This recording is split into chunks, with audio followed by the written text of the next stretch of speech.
This guide will help you understand how to address lag spikes in Fortnite, ensuring a smoother gaming experience.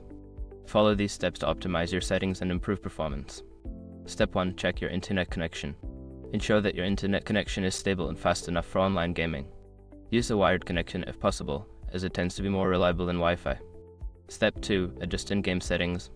Lower your graphics settings in Fortnite. Navigate to the settings menu and reduce options such as resolution, shadows, and effects to improve performance and reduce lag. Step 3. Close background applications. Before launching Fortnite, close any unnecessary applications running in the background. This frees up system resources and can help reduce lag during gameplay. Step 4. Update drivers and software. Ensure that your graphics drivers and the Fortnite game client are up to date. Check for updates regularly to benefit from performance improvements and bug fixes. Step 5. Optimize network settings. Adjust your router settings for optimal performance.